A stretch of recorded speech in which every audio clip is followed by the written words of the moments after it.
What if the story we all heard about Jeffrey Epstein's death in 2019 isn't the truth? That's the question people started asking again after comedian Katt made headlines with a wild claim that powerful people may have even cloned Epstein. We know that there's actual cloning going on. The question I believe you're asking is human cloning. Oh, yes, sir. But let's start with the real question. The real question is cloning going on? Yeah. Yeah, it is. I knew it. Yeah. It sounds unbelievable, but once people started looking back at what happened the night Epstein died, the mystery only got deeper. Epstein was found dead in his jail cell on August 10th, 2019. Officials said he took his own life, case closed, or at least that's what the public was told. But almost immediately, people online began to question the story. Within hours, rumors exploded across the internet. Some believed Epstein didn't actually die at all. They claimed the powerful financier may have faked his death and disappeared, possibly with help from people who didn't want him talking. Certainly, there is footage of a guard moving suspiciously outside Epstein's cell that we were previously told didn't exist. Jeffrey Epstein was found dead in his jail cell in 2019, and it was ruled a suicide. Recently, the Justice Department released security video from the jail. One official called it raw footage, but we looked into it. Scott McFarland reports from Washington on what we found. This was the nearly 11-hour video agents reviewed when they investigated the death of convicted child murderer Jeffrey Epstein. Government officials say it's proof that no one entered his cell tier. Malfunctioning equipment meant only one camera recorded the general area, and that camera captured part of the common area, including the officer's station and a sliver of the staircase leading to Epstein's cell. Deputy FBI Director Dan Bongino. There's video clear as day. He's the only person in there and the only person coming out. You can see it. CBS News has reviewed the tape, and this is what it shows. The primary entrance is here. The pathway from the entrance to the stairs is completely out of view of the camera, leaving ample room for someone to enter unseen. This is the last time Epstein is believed to have been seen on camera, but we don't see him walking up the stairs to his cell. Bongino also said none of this video was doctored. It was the original, raw footage from the camera. We're going to give the original so you don't think there were any shenanigans. But a review by multiple video forensic experts found several indications this may not be raw footage. For example, at 11:21 p.m., a cursor appears briefly, indicating the video may have actually been a recording of a computer screen. Experts told CBS News the video's metadata, which tracks how a file is created and changed, shows it's made from two clips edited together. Then, at 11:58 p.m., the video suddenly jumps to midnight, and the aspect ratio shifts. After this apparently self-inflicted death, something even stranger came to the fore. Photos of Epstein's body began circulating online. People quickly compared them to an older mugshot from 2006. And according to many viewers, something didn't look right. They said the nose looked different. The ears looked different too. That led to a new theory. Maybe the body in the photo wasn't Epstein at all. Maybe it was a body double. It is possible that he was kept alive, but his clone was killed to fool the world into thinking he was dead. Ghislaine Maxwell certainly believes his life was taken. Also asked her about Epstein's alleged suicide in jail. I do not believe he died by suicide. No. And do you believe that, do you have any speculation or view of who? No, I don't. As investigators dug deeper, more strange details appeared. Just weeks before his death, Epstein had been found injured in his cell with marks around his neck. After that incident, he was placed on special watch. Guards were supposed to check on him every 30 minutes, and he was placed in a cell where he could be closely monitored. But on the night he died, those safety rules were suddenly ignored. His cellmate had been moved out of the cell earlier, leaving Epstein alone. No replacement was assigned. The two guards on duty were supposed to check on him regularly, but they didn't. Surveillance footage later showed them sitting at their desks, browsing the internet, and even falling asleep during their shift. By morning, Epstein was found unresponsive. Some people believe all those failures were just mistakes, but others believe something darker happened. Conspiracy theories quickly spread, claiming the guards had been told to stay away while Epstein was secretly taken out of the prison.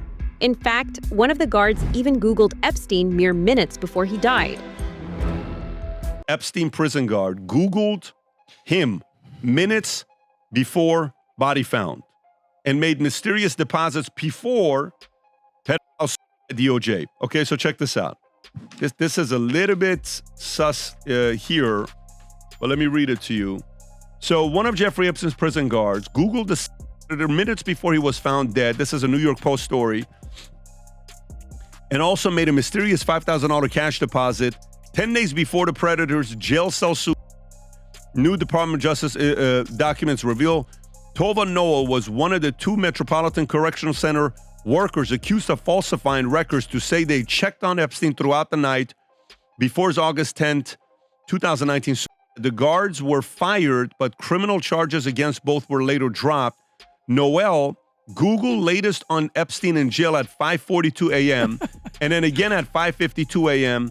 Less than 40 minutes before her colleague, correctional officer Michael Thomas, found the disgraced financier dead in his cell by hanging at 6:30 a.m. According to an FBI record of Noel's internet search history that night, earlier that shift, Noel shopped for furniture online and snoozed on the job instead of making the mandated checks on Epstein every 30 minutes while Thomas pursued. Motorcycle prosecutor said the FBI highlighted the eerie internet search in its 66-page forensic examination of the Bureau of Prison desktop computers of Noel and Thomas. It was the only search highlighted. Meanwhile, Chase Bank flagged cash deposits in Noel's bank account in a suspicious activity report to the FBI on November 19th. Another DOJ file revealed a total of 12 deposits. Began from April 2018, the bank said, and culminated in the largest deposit for $5,000 on July 30th, 2019. Vinny.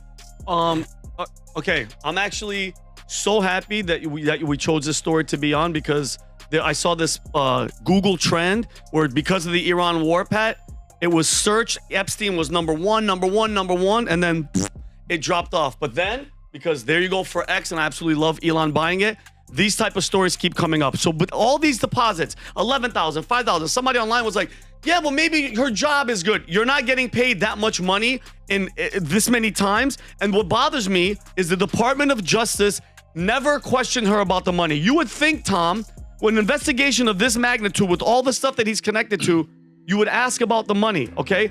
Even Epstein's own family raised doubts.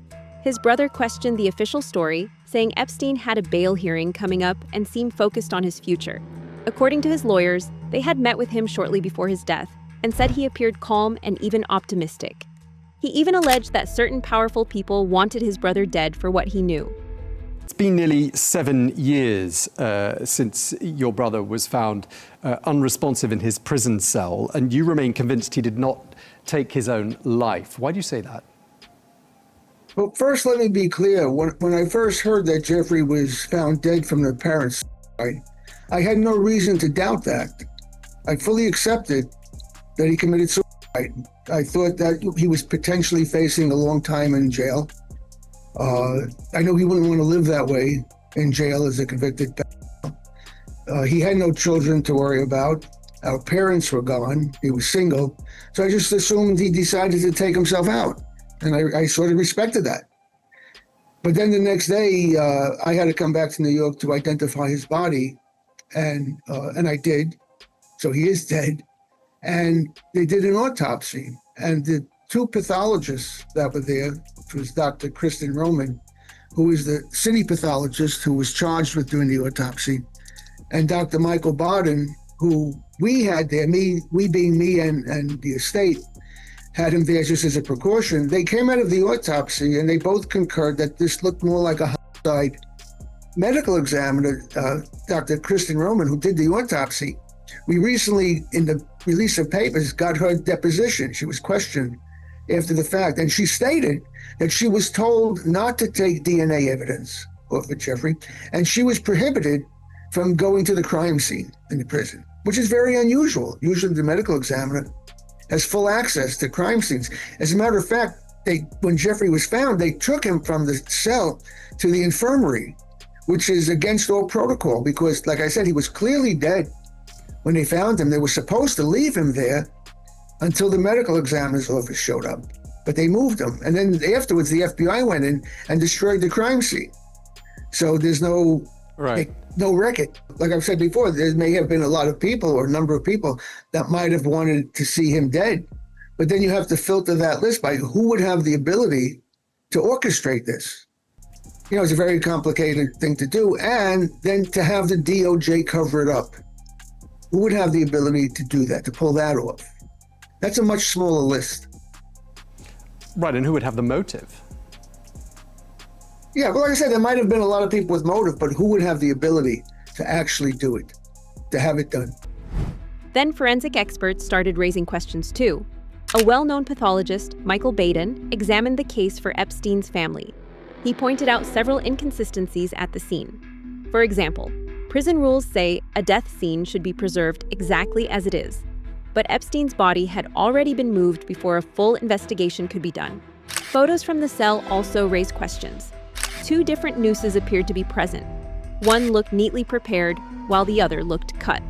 Records about which one was taken as evidence didn't seem to match the reports. Baden also noticed something else. Epstein had a ballpoint pen in his cell, even though inmates with a history of harming themselves normally aren't given objects like that. When looking at the body, there was a little odd situation there because the ligature furrow around the neck was horizontal. In a hanging, the ligature mark is usually up the high part of the neck and goes upwards. And then the moment of surprise, there were 3 fractures, 2 of the thyroid cartilage, which is the Adam's apple, and 1 of the hyoid bone. In 50 years of doing this, I've never seen that. That's much more common, crushing injury in strangulation. So I think at that point, there was concern as to whether it was suicide as thought or not. So the medical examiner of New York City who conducted it, she said that it was inconclusive. She couldn't say it was. But then her boss, 3 or 4 days later, changed it to suicide. To make Epstein disappear like this would have taken someone very powerful. Newly released documents that were missing from the Epstein files contain serious, unverified allegations against President Trump. The Justice Department posted 3 FBI memos describing interviews with a woman who accuses both Jeffrey Epstein and President Trump of sexually assaulting her when she was a teenager. The White House calls the accusations completely baseless. CNN's Paula Reed is in Washington with the latest. And Paula, these were missing from earlier file releases, right? That's right. And this individual was interviewed by the FBI 4 times. And initially, only 1 memo was released in that initial batch of documents released by the Justice Department. And that was an interview where she made allegations against Jeffrey Epstein, but not against President Trump. Now, yesterday, these additional summaries were released, and they detail the types of allegations that she made against President Trump, where she describes being introduced to him. She alleges that he asked everyone to leave the room and, quote, mentioned something to the effect of, quote, let's teach you how little girls are supposed to be, and then describes an encounter where he pushes her head down and then told agents she bit Trump, who then allegedly struck her and said something like, get this little expletive the hell out of here. Now, in her 3rd interview, she allegedly said that she was receiving threatening calls. And in her 4th interview, it's interesting, she told investigators that she was concerned about why she was even coming forward because the statute of limitations had passed. What really takes these theories from half-baked to extremely appalling, though, is that in 2026, a strange document surfaced. It reportedly included a quote from an old anonymous post on the internet forum 4chan. The writer claimed they were a medical worker present the night Epstein died. According to the post, Epstein was actually wheeled out of the prison in a wheelchair. No proof was ever confirmed. But the claim spread quickly online. Others began sharing even stranger theories. Some pointed to a photo of Epstein's body where a tattoo that used to be on his arm didn't appear to be visible. Others noticed that an official press statement announcing his death seemed to be dated 1 day before he supposedly died. Officials later said it was simply a typo in a draft. But to conspiracy theorists, all these details added up. Now, with files related to the Epstein case continuing to surface, the mystery has only grown bigger. Some claim he could be hiding on properties he once owned, like his ranch in New Mexico. Others think he has already been seen in Israel, which seems especially plausible considering he was long alleged to have been an Israeli intelligence asset by ex-CIA spy John Kiriakou. Do you think Jeffrey Epstein was a spy? I believe very strongly he was a spy, yes. And who do you think he was working for? The Israelis. I'm confident it was the Israelis. Why? Jeffrey Epstein is kind of the stereotypical example that they give you in training for what's called an access agent. This is a different kind of recruit. If you're a foreign intelligence service and you want information, like close-in information from a former president, from the CEO of the biggest company in the world, from a member of the British royal family, you're not gonna recruit these guys. You're not gonna recruit Bill Clinton or Bill Gates or Prince Andrew. So you do the next best thing. You recruit somebody who has regular access to them. And that person that you recruit is gonna need to make these people feel comfortable and appreciated. And so you give him plenty of money. So he has this house on an island, or he has the whole island, and maybe you bring in young girls, you get them in compromising positions, just in case you need to use what's called compromat, compromising pictures. We know now that Jeffrey Epstein's house had hidden video cameras in literally every room, including the bathrooms. Why? Why would he care what was going on, unless it was to use that information against people? Only the Israelis and the Russians use extortion as a motivator. So would they have made Jeffrey Epstein rich? Yeah. In order to give him that access? Yes. How could they have done that? Oh, that's easy. Governments are the only ones really that can launder money unfettered. And you can also do it through real estate, through fine art, and through horses. Those are the three easiest ways to launder money. Presumably, he would have spoken out at some point, no? No. But it would explain why he got a sweetheart deal in 2006. I mean, this is a guy that's been convicted of child sex crimes. And he gets 6 months of house arrest with an ankle bracelet? We have mandatory minimums in this country. That's a 5-year mandatory minimum, first offense. He definitely had some interesting power, didn't he? Mm-hmm. Alex Acosta, who was the prosecuting attorney at the time, said that he was ordered by the Attorney General to give Epstein the sweetheart deal. Well, who's the only person that can order the Attorney General to do something? It's the president. So was it because Epstein was working on Clinton? If you had to bet everything you have on either him being a spy or not a spy, yeah, what would you bet on? He was a spy. I feel very confident in that assessment. And then came the newest twist. When Katt Williams started talking about powerful elites and secret cloning programs, some people connected the dots to Epstein. They began asking a wild question. If powerful people wanted Epstein silenced, could they have replaced him or even cloned him? It's certainly possible. According to emails found in the files, Epstein himself appeared to be discussing futuristic science projects, including ideas connected to cloning and so-called designer babies.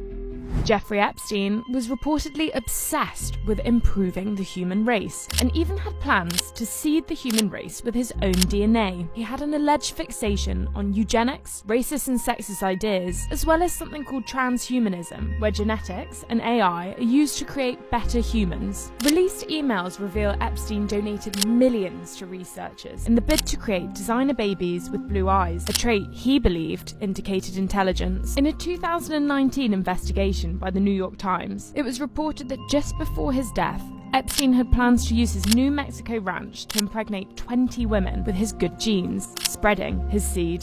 One email reportedly came from a man named Brian Bishop. In the message, Bishop told Epstein he had attached a document about funding for what he described as a designer, baby, and human cloning company. Brian Bishop sent an email to Epstein that reads, "Attached is the doc you requested. It's the use of funds spreadsheet for the designer baby and human cloning company. This gets us out of our self-funded garage biology phase to the first live birth of a human designer baby and possibly a human clone within 5 years. Once we reach the first birth, everything changes and the world will never be the same again, much less the future of the human species. Another email in the files, allegedly sent from Jeffrey Epstein to a man named Barnaby Marshy, reads, "Should we build a mind reader? It would use de-encryption, new understandings of the brain. Can we involve the New York ACAD of Sciences in one of our projects? I think it would be good for you as well as them. Should we do a project on tissue regeneration?" And in parentheses it says cloning. "I'm excited to accompany you as a voyeur on Madarin's adventure." This gives the public a peek into what Epstein was possibly interested in outside the world of finance. Of course, none of these theories have ever been proven, but they make for an interesting discussion nonetheless. Do you think Epstein may have been cloned? Let us know in the comments below.